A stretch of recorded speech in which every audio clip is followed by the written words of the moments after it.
Let us pray. Living God, you walk alongside us and speak to us through the scriptures.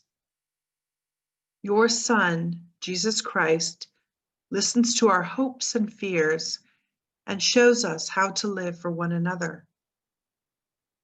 Send us the Holy Spirit to open our hearts and minds so that we may be your witnesses throughout the world.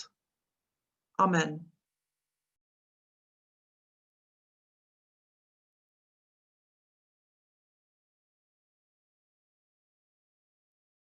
A reading from the Gospel according to Mark. Jesus went out to the shore of the lake, and all the people came to him, and he taught them. As he was walking on, he saw Levi, the son of Alphaeus, sitting by the customs house, and he said to him, "Follow me." And he got up and followed him. When Jesus was at dinner in his house, a number of tax collectors and sinners were also sitting at the table with Jesus and his disciples, for there were many of them among his followers. When the scribes of the Pharisee party saw him eating with sinners and tax collectors, they said to his disciples, "Why does he eat with tax collectors and sinners?" When Jesus heard this, he said to them, "It is not the healthy who need the doctor, but the sick. I did not come to call the virtuous, but sinners." The Gospel of the Lord.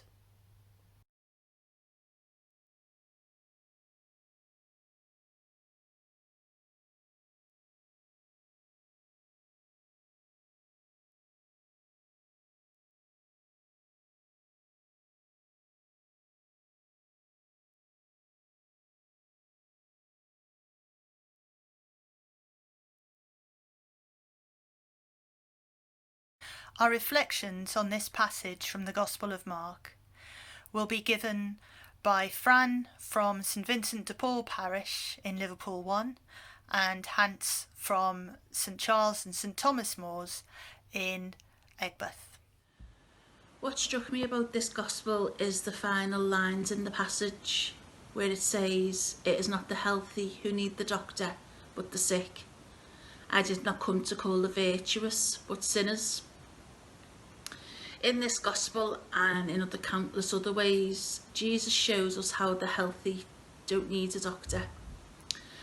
And it got me thinking, how easy is it for us, or how often do we lead by his example and welcome everyone, regardless of who they are, what their views are, etc., to our table, to share our meal?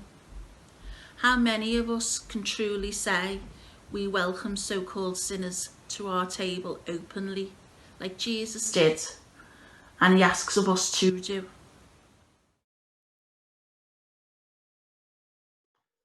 This passage strikes me in a very particular way.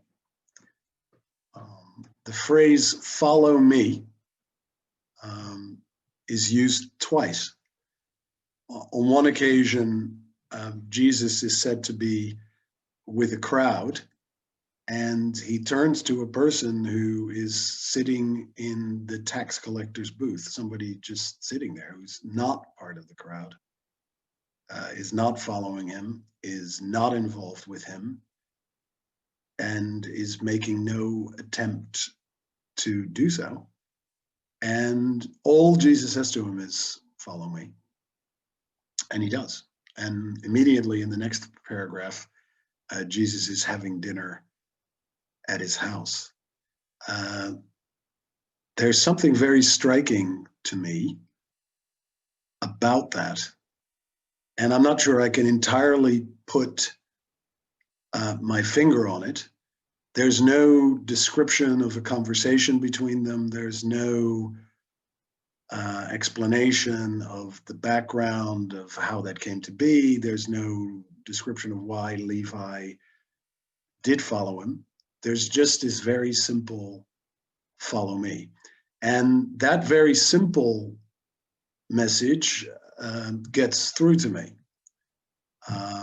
It has an impact precisely because it is so short and it is so simple, and it is so uncomplicated. And because it somehow the passage makes it seem that this is completely, in some respects, natural, that this is simply what happened then and what happens now. And so what it does, in my case, or how I experience that, is the centrality of that particular message, that if there is a message that Jesus has, if there is something that he wants to say, he's able to say it with the words, "Follow me." And that is a physical thing for Levi, because in the next paragraph, he's left his tax collector's booth and Jesus is actually having dinner at his house. Twice, follow me.